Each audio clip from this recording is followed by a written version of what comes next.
Have you ever wondered how negative numbers are stored in memory? If you have, that's great. If you haven't, don't worry, we will explain it. In this video, we discuss integer overflow in C, C++, because it is a problematic issue that can cause significant security concerns, and we need to be aware of it. This issue usually arises because C and C++ do not check for overflow condition during any arithmetic operations. This means it is up to the programmer to implement such checks, which might not happen or might not be correctly implemented. C and C++ have different data type and sizes. For example, short is 2 bytes. Of course, there is a limit to the number that can be stored in short variables.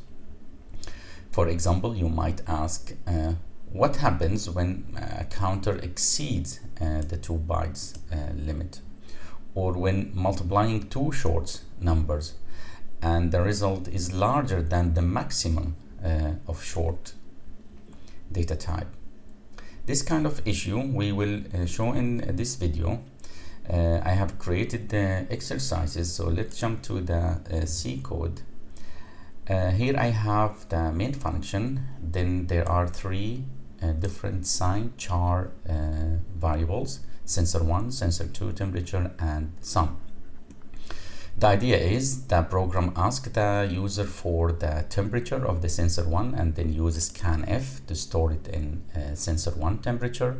It does the same for sensor2 temperature, and then sensor1 is added to sensor2 temperature and stored in sum.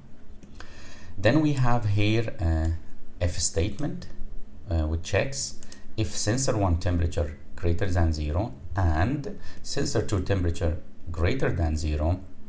Then we go inside and we check for the sum. If the sum is greater than 0, just print that the device temperature is high, power of the device. If it is not, then we go to the else branch, and here we get a shell on the system. After that, there is the else of the outer if, which is says one sensor temperature is high. So the goal here is that we want to jump to the else of the inner if statement.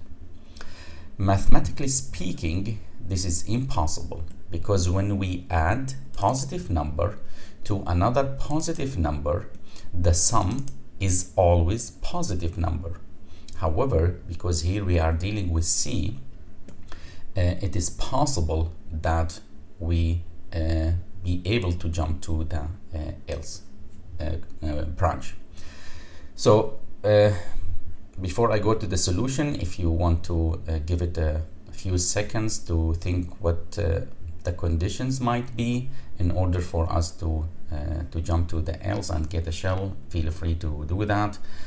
Maybe first let's try symbol or few numbers. This is our exercise. Enter the temperature. Let's enter 8, for example. Ask for another one. 1. Device temperature is high. Power of the device. Let's try large number 999, and then try, I don't know, another number. One sensor temperature is high. Let's try negative number, for example, and again another 5. Device temperature 5 is high. Power of the device. So we need to figure a way how we can get to this shell inside the inner else condition. Okay, then let's jump to the solution here. I need to introduce the concept of two's complement. Negative numbers are defined as the two's complement of positive numbers. What that's mean? That's mean to get the negative number, we take the binary representation of the positive number, we flip all the bits, and then we add 1. Okay, let's take an example. Here we have a 4-bit system. The binary representation of 1 is 0, 0, 0, 1. Let's flip the bits. That mean the zeros become ones and the ones become zeros. So here we get 1, 1, 1, 0. Let's add 1. We get 1, 1, 1, 1. This is in hex F, but in decimal this is -1. Let's take another example, the 2.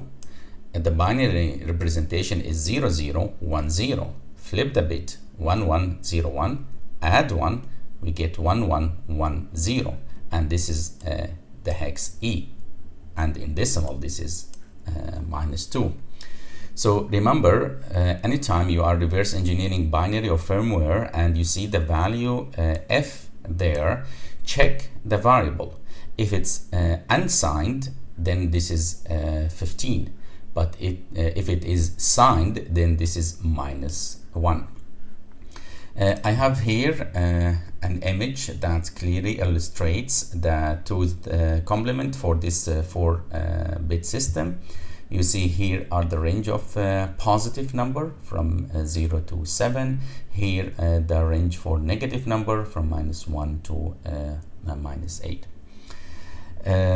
One other thing we notice here is that the most significant bit, if it's 1, then we are dealing with negative number.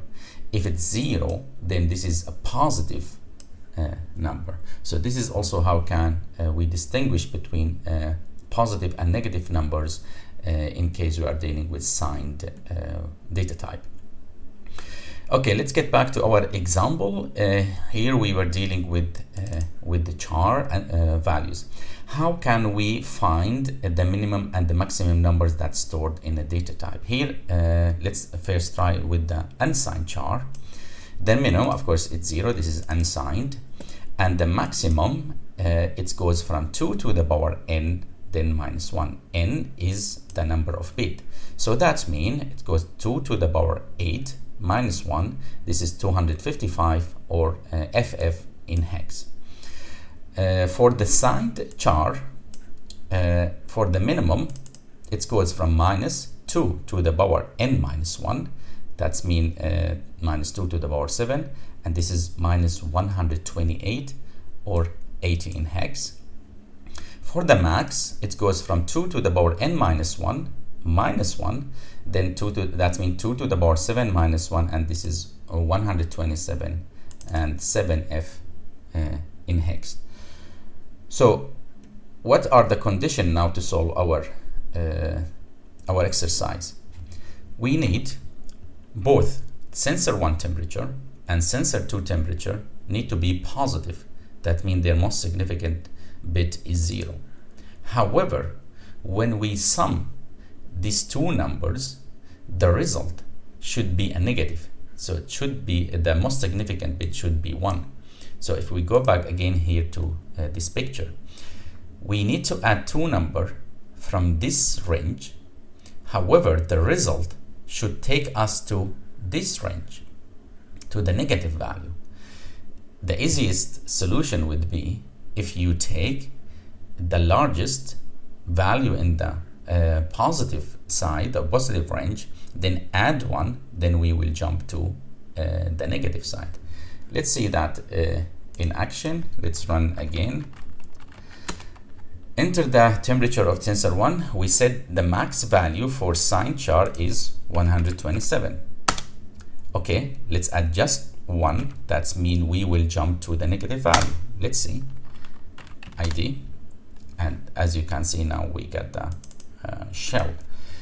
This is not the only solution. If I run it again, let's take for example 126 for the sensor 1 temperature, then add 2 in this case, and again I get shell in the system.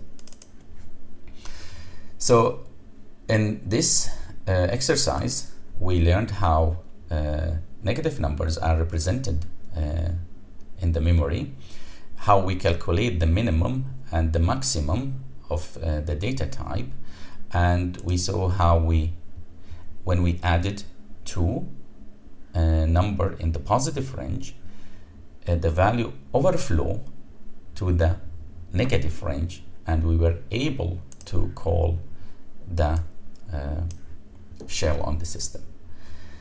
I hope you learned from this video, and I see you in the next video. Thank you for watching. Bye bye.